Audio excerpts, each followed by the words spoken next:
یہ واقعہ be be Sakina کی شہادت کا ہے جو امام حسین کی سب سے چھوٹی بیٹی تھی۔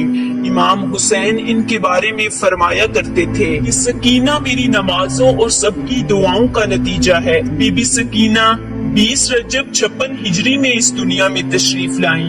سکینہ کے معنی ہے سکون والی، لیکن یہ بچی کبھی سکون سے نہ رہ سکی۔ سوئی نہرے سے پلنے والی، آپ کی آغوش میں سونے والی، پھپھیوں کی چہیتی پیاری سکینہ 4 سال کی عمر میں ہی یتیم ہو گئی۔ کربلا کا ذکر ہو اور سکینہ کا ذکر نہ ہو، یہ ممکن نہیں۔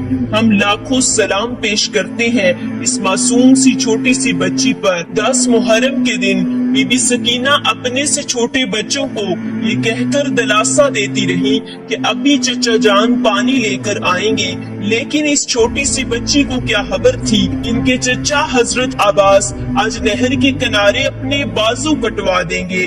عصر کی نماز کے بعد جب بی بی سکینہ کو خبر ملی کہ ان کے چچا حضرت عباس شہید ہو چکے ہیں تو پھر موت تک انہوں نے پانی نہ مانگا کہ بی بی سکینہ کو یقین تھا کہ چچا پانی لے کر آئیں گے۔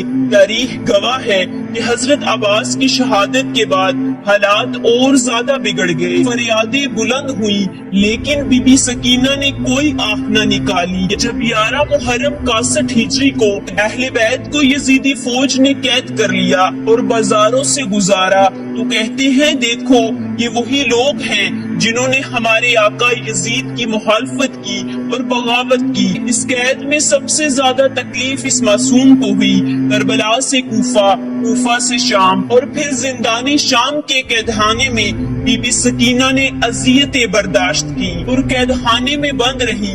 جب بی بی سکینہ قید میں تھی تو اپنے بابا کو بہت یاد کرتی تھی اور بہت روتی تھی۔ امام حسین کی تمام بیویاں اور بہنیں رونے لگی۔ جب رونے کی آواز یزید کو پہنچی تو اس کی نیند خراب ہو گئی۔ یزید پریشانی کے عالم میں پوچھنے لگا کیا ماجرا ہے۔ اسے بتایا گیا کہ امام حسین کی چھوٹی سی بچی اپنے بابا کو یاد کر کے رو رہی ہے۔ یزید مالون نے اپنے درباریوں سے پوچھا کہ اسے کیسے خاموش کیا جائے۔ مشورہ دیا گیا کہ اگر حسین کا سر اس بچی کو دکھا دیا جائے تو شاید وہ چپ ہو جائے۔ پھر ایسا ہی کیا گیا۔ امام حسین کا سر مبارک زندان میں لایا گیا۔ ایک ہلچل مچ گئی، سب احترام میں کھڑے ہو گئے، تمام بیویاں اور عورتیں کھڑی ہو گئیں۔ امام زین العابدین جو بیمار تھے آپ کے سر مبارک کو ہاتھوں میں لینے آگے آئے۔ جب بی بی سکینہ کی گود میں بابا کا سر آیا تو وہ بے قراری سے اٹھ بیٹھی، کبھی چہرہ چومتی، کبھی لبوں کو بوسہ دیتی اور روتی رہتی، شکوہ کرتی کہ بابا آپ ہمیں چھوڑ کر کہاں چلے گئے؟ نہ آپ آئے، نہ چچا جان آئے، نہ بھائی اکبر، نہ بھائی اصغر، آپ سب کہاں چلے گئے؟ بابا آئیے، ہمیں اس قید سے نکالیے، میرا دم گھٹتا ہے۔ پیاسی سکینہ روتی رہی، سسکیاں آہستہ آہستہ مدم ہو گئی اور یہ صدمہ بی بی سکینہ برداشت نہ کر سکی۔